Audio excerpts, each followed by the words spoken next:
साल होतं 2009चं. लोकसभा निवडणूक जाहीर झाली आणि सातारा लोकसभा मतदारसंघामधून श्रीमंत छत्रपती उदयनराजे भोसले यांचं वारं जोरदार वाहू लागलं होतं. राष्ट्रवादी काँग्रेसचे उमेदवार असलेले उदयनराजे भोसले हे मैदानात असताना त्यांच्या विरोधात कोण लढणार हा मोठा प्रश्न संपूर्ण महाराष्ट्रात विचारला जात होता. महायुतीमधून साताऱ्याची सीट होती शिवसेनेकडे. यामुळे उद्धव ठाकरे उमेदवार कोण देणार याकडे सर्वांचं लक्ष होतं. मात्र अशामध्येच मातोश्रीमधून पत्रकार परिषदेमध्ये उद्धव ठाकरे यांनी एक घोषणा केली. ती घोषणा होती सातारा लोकसभा मतदारसंघाचे शिवसेनेचे, भाजपाचे, महायुतीचे अधिकृत उमेदवार असतील ते पुरुषोत्तम जाधव. कोण हे पुरुषोत्तम जाधव असा प्रश्न संपूर्ण महाराष्ट्रात विचारला जाऊ लागला. तर पुरुषोत्तम जाधव ही अशी व्यक्ती आहे की ती गेल्या 15 वर्षापासून अत्यंत प्रामाणिकपणे, निष्ठेने आणि तितक्याच आक्रमकपणे शिवसेनेचा झेंडा हाती घेऊन काम करत आहे. पुरुषोत्तम जाधव हे मूळचे सातारा जिल्ह्यातील खंडाळा तालुक्यातील अतिट या गावचे.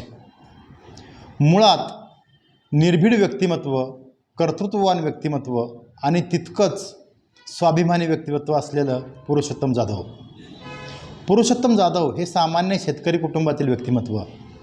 मूळचे सातारा जिल्ह्यातील खंडाळा तालुक्यातील अतिट या छोट्याशा गावातील ही व्यक्ती स्वतःच्या कर्तृत्वावर आणि अफाट नेतृत्वावर खरं तर सुरुवातीला पोलीस दलामध्ये कार्यरत होते आणि यानंतर समाजकारणात आणि राजकारणात सक्रियपणे गेल्या 15 वर्षापासून अधिक काळ काम करत आहेत.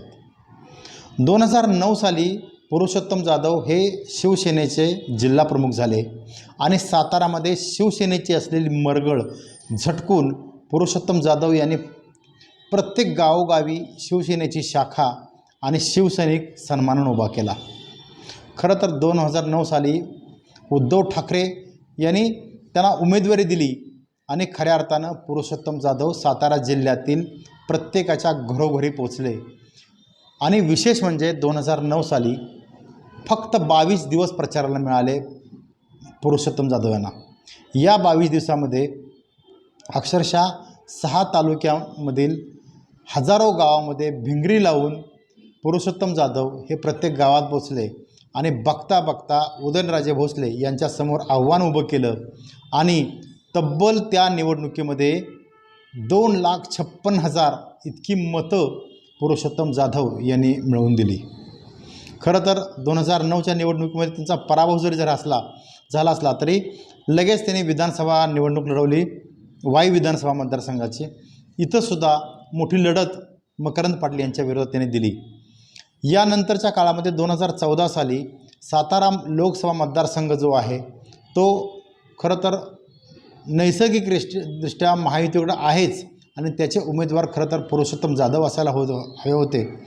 मात्र अचानक काय घडलं कुणाला काही कळलं नाही आणि हा मतदारसंघ महायुतीनं RPIला दिला आणि यामध्ये स्वाभिमान म्हणून पुरुषोत्तम जाधव हे अपक्ष उभे राहिले.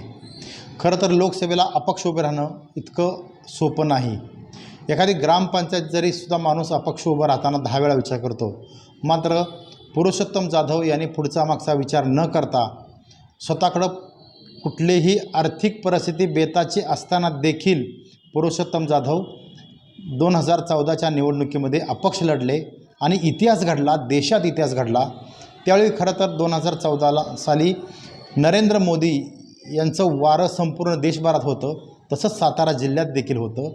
मात्र समोर राष्ट्रवादीचे उदयनराजे भोसले असताना महायुतीचे उमेदवार होते अशोक गायकवाड RPIचे जिल्हाध्यक्ष आणि पुरुषोत्तम जाधव यांनी अशामध्येच अपक्ष निवडणूक लढवली आणि यामध्ये 2 नंबरची मतं म्हणजेच विजयी उमेदवाराच्या नंतरची मतं मिळवली ती म्हणजे पुरुषोत्तम जाधव यांनी. हा देशात इतिहास घडला की महायुतीचा उमेदवार 3ऱ्या नंबरला फेकला गेला आणि अपक्ष उमेदवार 2 नंबरला मते मिळवलेली.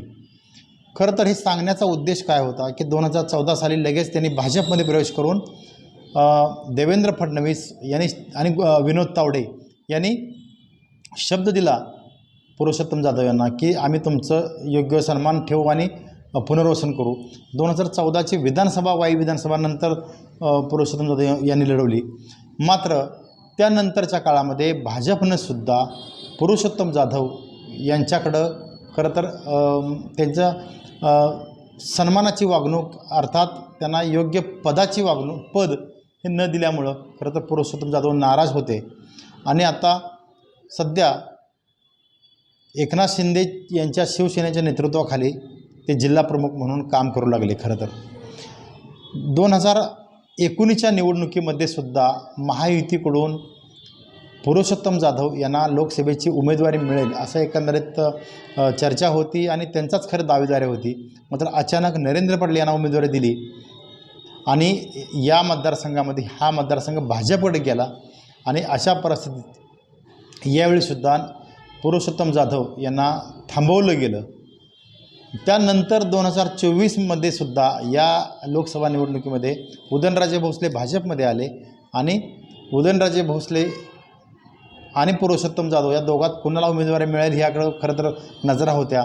मात्र यावेळीसुद्धा पुरुषोत्तम जाधव यांना थांबण्याचा सल्ला मुख्यमंत्री एकनाथ शिंदे यांनी दिला आणि खरं तर नेत्याचा आदर राखत आणि देवेंद्र फडणवीस यांनी सुद्धा विनंती केली आणि पुरुषोत्तम जाधव हे यांनी कुठलीही निवडणूक लढवली नाही. अनेक वेळा एकनाथ शिंदे देवेंद्र फडणवीस यांनी पुरुषोत्तम जाधव यांना खरं तर आश्वासनं दिली की एखाद्या महामंडळाचा अध्यक्ष असेल किंवा विधान परिषद असेल या संदर्भात त्यांनी शब्द देऊनसुद्धा शब्द न पाळल्यामुळं सध्या पुरुषोत्तम जाधव हे नाराज दिसत आहेत. गेल्या 2 ते 3 दिवसापासून वाई विधानसभा मतदारसंघामध्ये शरद पवार राष्ट्रवादी काँग्रेसचा गट सक्रिय झाला दिसतोय आणि प्रदेशाध्यक्ष जयंत पाटील यांनी माजी आमदार मदन भोसले यांची भेट घेतलेली. खरंच अशा परिस्थितीमध्ये पुरुषोत्तम जाधव हा एक हुकमी एक्का शरद पवार यांच्या गटाला जर लागला तर मात्र महायुतीमध्ये याचा फटका महायुतीला बसू शकतो. आमदार मकरंद पाटील यांना सुद्धा धोका होऊ शकतो.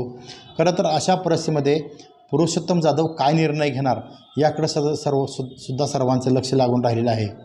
खरं तर शरद पवार आणि पुरुषोत्तम जाधव यांचे खूप स्नेहाचे संबंध आहेत. कारण यशवंत सातारा ही जी कुस्तीचा जो थरारा होता या थराराच्या वेळी अनेक वेळा शरद पवार आणि पुरुषोत्तम जाधव यांच्यामध्ये खरं तर अनेक वेळा ज्यावेळी संबंध आले आणि खूप स्नेहाचे संबंध आहेत आणि पुरुषोत्तम जाधव यांच्यासारख्या लढवय्या माणसाला जर शरद पवार यांनी ताकद दिली तर वाई विधानसभा मतदारसंघामध्ये परिवर्तन घडू शकतं असे एकंदरीत चर्चा सध्या सुरू आहेत. सांगण्याचा उद्देश असा की खरं तर अनमोल हिऱ्याला ओळखण्यात भाजप शिवसेना कमी पडली का आणि या हिऱ्याला खरं तर ताकद देण्याच्याऐवजी या हिऱ्याला कोंडून ठेवण्याचं खरं तर षडयंत्र होतं आहे का काय असं एकंदरीत पुरुषोत्तम जाधव यांच्या कार्यकर्त्यांच्यामध्ये बोललं जातं आहे. एकंदरीत एवढाच की पुरुषोत्तम जाधव हे वाई विधानसभा मतदारसंघाचे प्रमुख दावेदार ठरू शकतात आणि शरद पवार राष्ट्रवादी काँग्रेसच्या वतीनं जर उमेदवार जर शरद पवार यांनी पुरुषोत्तम जाधव यांची घोषणा केली तर मात्र महायुतीच्या समोर मोठ्या अडचणी निर्माण होऊ शकतात. एवढं मात्र नक्की. पाहत राहा महाराष्ट्र लाईव्ह.